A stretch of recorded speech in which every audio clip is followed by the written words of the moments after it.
chorus song with me? Yeah. Okay, so this is the words of this song were written by a chap called William Billington, who lived in Lancashire in the 19th century, and he wrote most of his poems in Lancashire dialect, which even now is quite strong, but the 19th century dialect in Lancashire was, I had to get someone to translate it into modern English. And it dates from a period of extreme poverty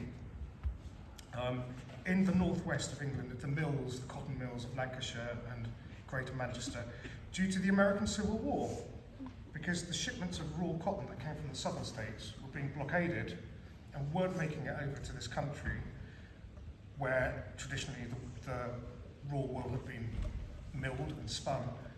And so, due to this lack of cotton, raw cotton, approximately 4 million people faced starvation, which at that time was 10% of the population. It was a major event, socio-political event in England, but very little known about.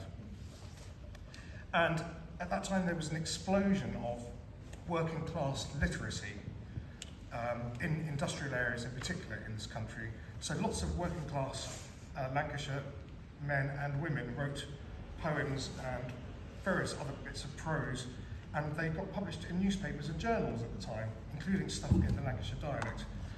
And lots of the poems were about the poverty caused by the cotton famine, as it was known, and the different aspects of poverty, so lack of education, obviously lack of food and necessities, the fact that some people were turning to crime, there were parodies, there were comic songs in it, lots of things. And so far, a friend of mine who's a professor has uncovered, I think, 800 poems from that period, which he's archived.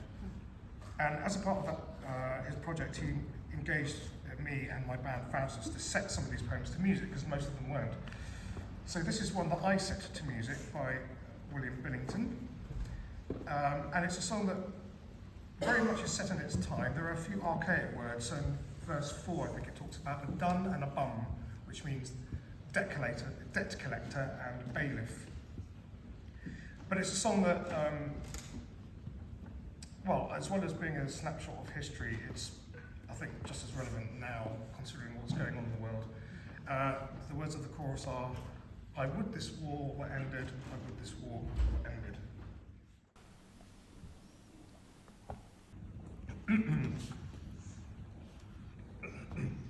No one knows what we've been through since the factory stopped at first, and how much life's been wasted too, and how much time we've lost.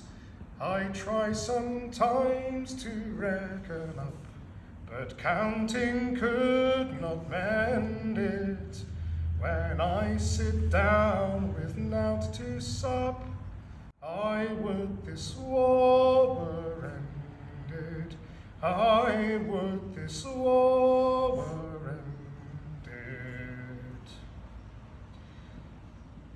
A decent chap will do his best, and out of what he earns, he'll get the eldest son in trade, and the rest he'll send to learn. But if he's out of work, why then unscholared, unbefriended, his children grow up into men.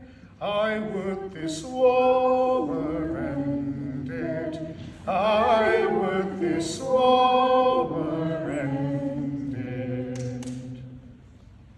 A body's lifetimes quickly are, e'en for them that live so long. So doesn't it seem sadly wrong for the healthy and the strong to give 3 whole years' pith and pride to rust and ruin mended, and raging on the loss beside? I would this war were ended. I would this war were ended. Now I fear neither dun nor bum, with all their kith and kin. They'll fetch nought out of the house by gum, because there's nought left in. I'm nearly weary of my life, and couldn't, if I'd spend it, get scran for kids, myself and wife. I would this war were ended, I would this war were ended. Some talks for north and some for south, with smooth and oily tongue, but if they'd sense, they'd shut their mouth, for both of them's in the wrong. And it's not right to let 'em fight. If the world has wisdom, lend it to put these crooked people straight. The war would soon be ended. The war would soon be ended.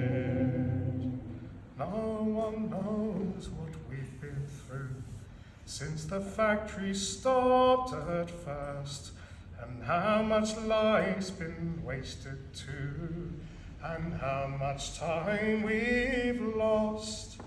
I try sometimes to reckon up, but counting could not mend it. When I sit down with naught to sup, I would this war were ended.